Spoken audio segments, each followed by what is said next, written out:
Komentátorovi Eduardovi Chmelárovi prišlo zle zo správania tzv. Influencerov v Dubaji v čase, keď je toto mesto ostreľované Iránom. Za toto si zaslúžia jediné, aby ich tam štát nechal, nekompromisne odkazuje Chmelár. Ak nechcete, aby vám ďalšie zaujímavé video ušlo, odoberajte kanál Politika Online.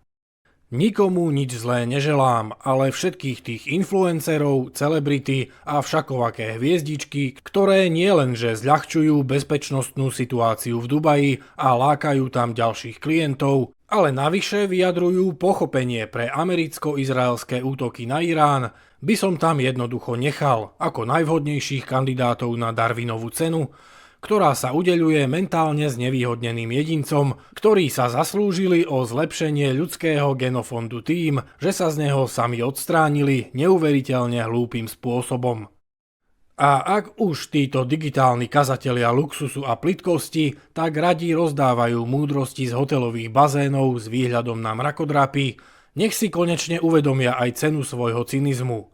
Bombardovanie ich zaujíma len vtedy, keď v lokalite, na ktorú mieria drony, vlastnia drahý apartmán. Eduard Chmelár naopak mimoriadne vychválil našu vládu a ministrov za ukážkovú reakciu a snahu pomôcť našim občanom v zahraničí.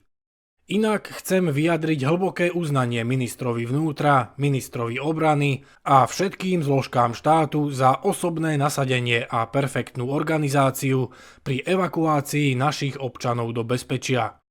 Robím to s tým vedomím, že nikto, ani široká verejnosť, ani médiá, a už to bôž nie opozícia, neocení takúto akciu, ktorú považujú za samozrejmosť.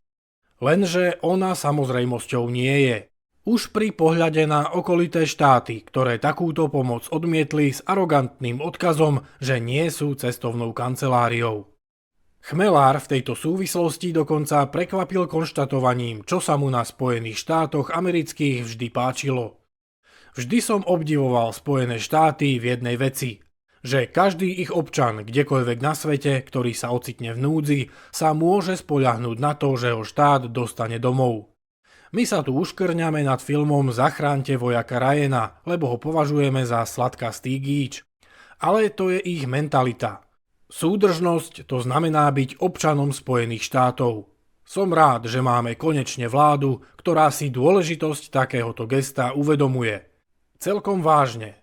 Ak nevieme oceniť takéto maličkosti, ak sa nevieme zhodnúť ani len na tom, že toto je správne, potom zabudnime na vyššie ciele.